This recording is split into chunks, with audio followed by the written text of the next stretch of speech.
pekerjaan saya apa, ya. Jadi dengan begitu kita memperkenalkan diri, orang akan terus sama kita dan akan mempersilahkan kita untuk melakukan pertolongan. Karena memang sumpah kita, nanti kalian setelah tamat kan disumpah, sumpah kita nanti itu akan kita makan. Ya, kita makan sumpah. Jadi makanya hati-hati kalau pelajaran ini harus Anda kuasai semua pelajaran, karena nanti kita terkait adalah kita pelayanan dan kita sudah disumpah untuk melakukan yang terbaik. Baik, bantuan hidup dasar ini sering terjadi, misal ya, kalau kasus orang dewasa kecelakaan, henti jantung karena suatu penyakit, ya, shock, itu banyak sekali penyebabnya, ya, sehingga kita harus bisa melakukan pertolongan pertama, ya. Nah, pertolongan pertama ini misal ada pasien, ya, anggaplah nanti pasien ini adalah kita sebabnya kecelakaan, whatever lah, ya, kita nggak peduli, don't care about it. Kita hanya tahu dia butuh kita, ya. Ketika kita lihat ada kerumunan orang, ya, ada apa bu, ada apa, ini nggak tahu bu, dia tiba-tiba pingsan, dia tiba-tiba nggak sadarkan diri gitu kan. Oke, saya perkenalkan, saya Dewi, saya seorang bidan, ya, saya seorang perawat, saya seorang dokter, saya akan mencoba untuk membantu bapak ini, ya. Oke, sesuai dengan di sana kita memperkenalkan diri sudah, terus kita apa, memberikan respon. Pak, respon ada 3, panggil, sentuh, dan nyari, ya. Pak, dia ada jauh kan, Pak, nah, nyaut, baru pakai respon nyari. Di mana? Di daerah ster. Coba tes tempat masing-masing, sakit nggak? Atau suruh temannya mencet sendiri? Ya, di sini Anda silakan. Sakit dah? Sakit pun? Sakit. Itu nggak pakai kekuatan kan, karena sakit kan? Iya. Coba kalau saya melakukannya. Apa sakit? Jangan. Biasanya itu ada respon saat kita sendiri aja sakit, apalagi orang lain yang melakukannya. Ya, ketika itu kita tes, tidak ada respon, ini terjadi something, ya. Ketika udah respon, kita minta bantuan, Pak, Bu, tolong bantu pindahkan pasiennya. Pindahkan misalnya dari tempat kerumunan, carilah tempat yang teduh, datar, ya, yang aman untuk penolong maupun untuk pasien. Jadi jangan hanya aman untuk pasien, tidak aman untuk penolong, atau aman untuk penolong, tidak aman untuk pasien. Jadi harus diperhatikan aspek keamanan penolong dan pasien. Dipindahkan, ya, minta tolong bantuan, sudah dipindahkan, dan di tempat yang bagus, ya, di tempat yang datar, keras dan aman, kita langsung melakukan penataan. Apa yang kita lakukan adalah cek ABC, airway, breathing, circulating, ya, harusnya sampai D nanti, tapi akan ada ABC, ya. Kita buka airway, berarti saluran napas. Kita cek dulu airway-nya, ada something nggak di mulutnya, ada something nggak di hidungnya. Siapa tahu kecolok main-main itu kecolok masuk sini, kan anak-anak banyak kayak gitu ya. Salah satu anak saya juga, salah satunya seperti itu dulu waktu saya kuliah di Bandung. Yang kecil itu punya apalah itu, tisu apa-apa dipintil-pintil mainannya, dia gini-giniin, kesedot apa dia ngisep, nah itu masuk UGD, nambah kerjaan banget, ya. Jadi saya cemas pas kita nggak punya alat di rumah gitu kan, pas di center hidungnya itu menyangkut di situ, dia udah nangis kan, udah nggak nyaman. Nah itu nambah kerjaan, bisa jadi seperti itu, tapi untung dia sadar kan. Kalau tiba-tiba dia nggak sadar, nah itu saya lebih nggak sadar lagi jadi emaknya yang pingsan, ya. Seperti itu, ya. Jadi hati-hati, kita cek dulu tidak ada masalah di jalan napas, di mulutnya kita buka. Kalau memang ada bakso, pentol bakso, keluarkan, ya. Kalau ada dia habis keselak, dikeluarkan. Nah, something lah, apapun itu, ya, pakai cross finger, ya, seperti ini. Nanti bisa dicolokkan, diputar, ya, atau gini, dari ini kita putar ke sini buat ngambil, ya, putar. Ini, ya. Setelah itu kita pastikan dia fine, udah ada jalan nafas dia oke, nggak ada masalah, nggak ada obstruksi atau penyumbatan. Lakukan buka jalan nafas dengan cara chin, lip, head, tilt, ya. Head, tilt, chin, lip, jaw atau jaw keras ke sini, ya, ke belakang. Itu jaw keras, diangkat rahangnya, ya. Ininya diekstensikan, ya, ya, dengan memegang kayak gini. Ya, diekstensi, ya. Setelah itu dia udah ekstensi, baru kita dengar, lihat, rasakan dan raba nadi Itu berbeda kan di tempat kalian? Ya, itu sebenarnya saya perdebatkan juga. Memang rata-rata yang diambil Bu Deni mungkin pada saat itu dia mengajarkan langsung henti nafas, henti jantung, ya. Tetapi pada kenyataannya nggak selalu orang pingsan, nggak selalu orang kolaps itu henti jantung. Bisa saja kamu pingsan nggak perlu langsung digini-giniin kan? Iya. Kasih kos kaki busuk kamu udah sadar, kasih wangi-wangian kamu udah cukup fine, paham ya? Jadi kenapa? Apapun itu kita evaluasi dulu, ya. Lihat, dengar, rasakan LDR dan raba nadi karotisnya, ya, dekat di sini, ya, daerah dekat jangkun atau kalau kita dekat tengah, tapi di bawah kuping, di bawah kuping sedikit geser ke arah depan, di sini, ya, nadi raba. Punya nadi karotis nggak? Ya. Cari, kalau nggak punya berarti kamu kelainan. Lihat, dengar, rasakan. Yang merasakan ini nih, ini sensitif nih, ya, di daerah ini pipi ini sensitif. Kuping kamu dengarkan hembusan nafasnya, ini kamu merasakan ada nggak yang berhembus-hembus, ya. Mata kamu lihat gerakan dada, nah tangan kamu megang karotisnya, ya, seperti ini, ya. Ini kuping, hidungnya deketin ke sini sambil gini, ya, sambil lihat gerakan dada. Oh, ternyata nafasnya oke, jantungnya oke, berarti dia pingsan. Kalau pingsan cukup dikasih wangian. Paham ya? Paham. Ternyata dia henti napas, henti jantung, baru Anda lakukan kompresi atau resusitasi. Ya, artinya mengembalikan fungsi jantung dan paru. Kalau misalnya dia henti, ya, tapi ini jarang terjadi untuk dewasa ya. Kalau anak-anak sering henti nafas tapi jantungnya bagus, bisa terjadi nggak? Bisa. Tapi jarang, biasanya bersamaan, ya. Kalau dia misalnya cuma nafasnya saja yang sesak atau nafasnya nggak teratur, atau dia betul nafas lagi, nah, berarti dia butuh bantuan nafas, ya.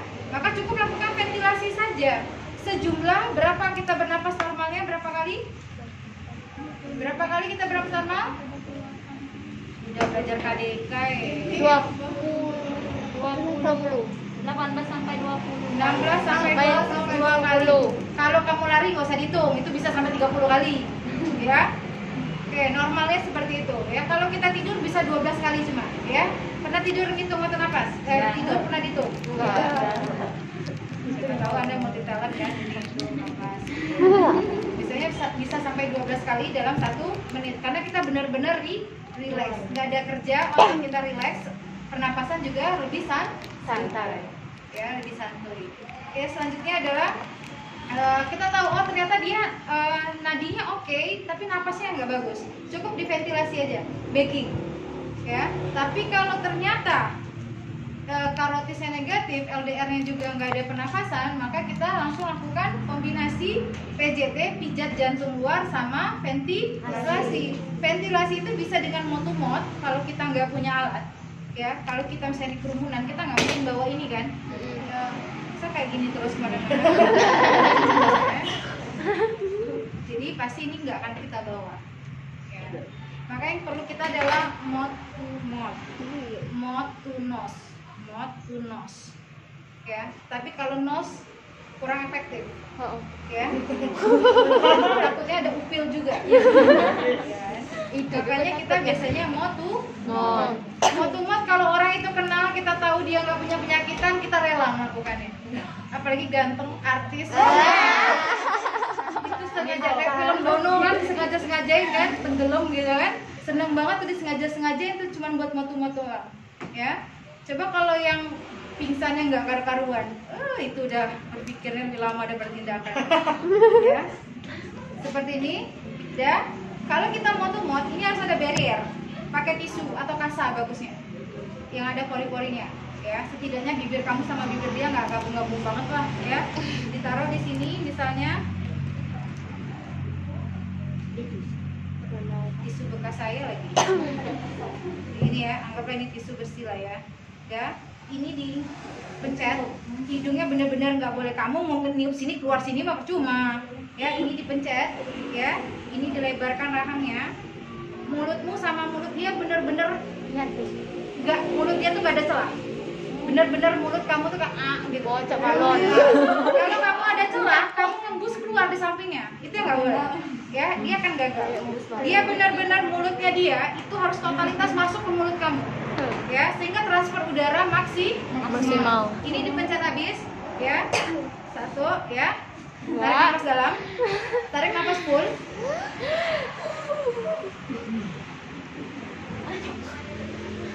Ini mangap banget ya, bener-bener mangap ini.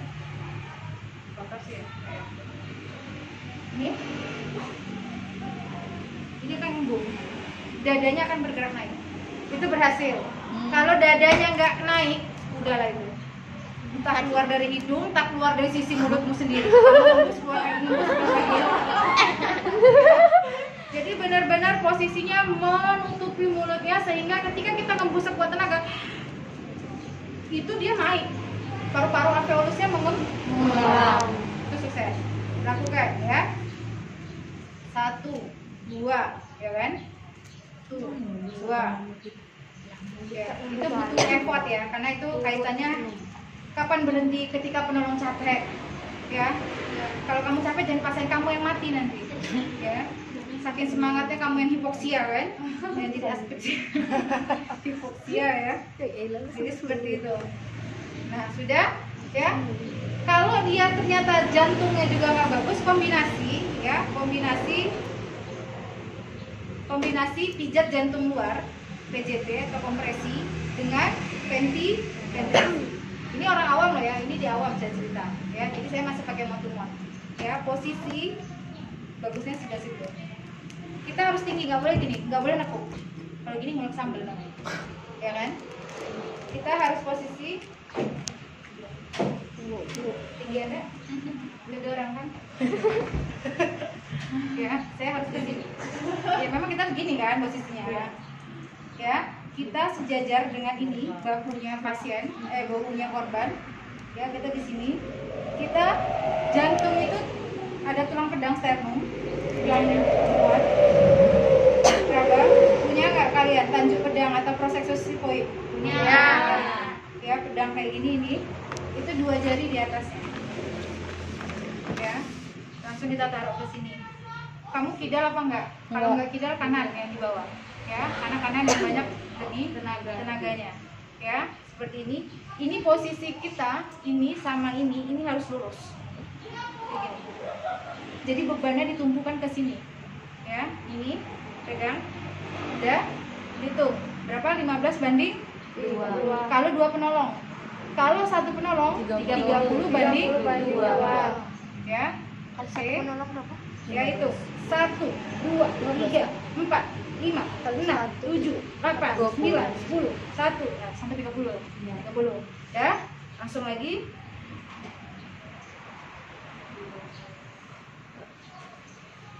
1, 2, 3, 4, 5 ya. Ikuti irama jantung. Kenapa diharapkan 5 siklus? Karena satu fase itu 5 siklus. Itu kalau jantung kita normalnya kan 70 sampai 90 kali. Kalau olahraga nggak usah disebut. Olahraga bisa sampai 120 kali ya. Tapi normalinya ya seperti itu. Jadi kita mengikuti irama itu. Kalau 30 ya kita estimasikan 1 menit itu dia bisa capai target 80 sampai 90 kali. Ya, ikuti juga ya. Lakukan terus. Bun, sampai kapan berhenti? Sampai kalian lelah. Sampai kalian menyerah. Sampai 30 menit selesai juga. Nah, jangan lakukan gitu. 30 menit kalau kalian masih tokcer lanjutkan. Kalau enggak gantian, ya. Oke, itu kalau di awam tanpa ada alat bantuan. Kalau ada alat bantuan gimana Bun? Ini enak, kamu back ya.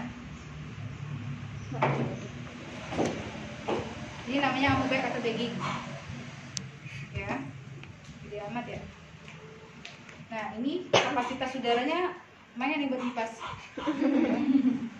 Nah kalau kita punya fasilitas lengkap, ini harus kita sambungkan dulu ke oksigen. Ya, ini disambungkan dulu, oke? Di situ ada, oh ya, pakai itu doang ya. Jadi aja. Sambungin di sini ya. Ke sini, ini, ya. Kecil yang kecil, besar yang besar, ya. Oke. ini sambungkan ke oksigen. Ini nggak ada ya, anggap ini nih sambungan ke oksigen ya. Jadi pas kita melakukan bagging dia akan maksimal kalau pakai oksigen ya. Ketika kita gini, yang hidung mancung yang kecil ya, bukan yang ini. Oke, ini ya, seperti ini. Dan ini bentuk huruf C. Ya, ini posisi ekstensi ya. Ya, ini enak kalau kayak gini. Oksigen nyambung, ini enak. Kalau nggak ada ini sebenarnya juga nggak masalah. Kayak gini. Ini udah cukup ada udara nih. Ya. Ya. Kalau di rumah sakit biasa hanya gini doang kan. Colokin ke Tabung. oksigen. Itu anak bahan. Anak kecil kan sih. Ya. Sekarang kalau kejadiannya punya fasilitas kesehatan sama ya, bisa lagi nonton konser serangan jantung ya kan, gara-gara musiknya kekencangan, nah, serangan jantung kan. Biasanya kalau konser kan pasti ada tenaga kesehatan kan yang jaga gitu kan. Nah enak itu, udah sama kayak tadi prosedurnya ya, panggil ya, maaf bu, permisi dulu, ada apa ya, perkenalkan ya, saya siapa misalnya kan, petugas yang hari ini piket misalnya di lapangan ini misalnya. Udah, pak, enggak juga kasih respon nyari. Bu, pak, tolong bantu saya pindahkan dulu pak, karena nggak mungkin di konser kan diinjak-injak orang kan, ya kan? Kita pindahkan dia ke tempat yang aman. Kalau orang kecelakaan hati-hati. Saya memindahkan korban kecelakaan itu hati-hati. Ya, justru orang awam yang nggak ngerti ditarik gini. Padahal di belakangnya ada fraktur. Dengan salah mengangkat pasien itu sudah kacau. Ya, tadinya ini ada beneran fakta. Pasien itu tadinya masih oke kecelakaannya, cuman dia ada fraktur. Ya, saya kemudian dia mungkin untuk oh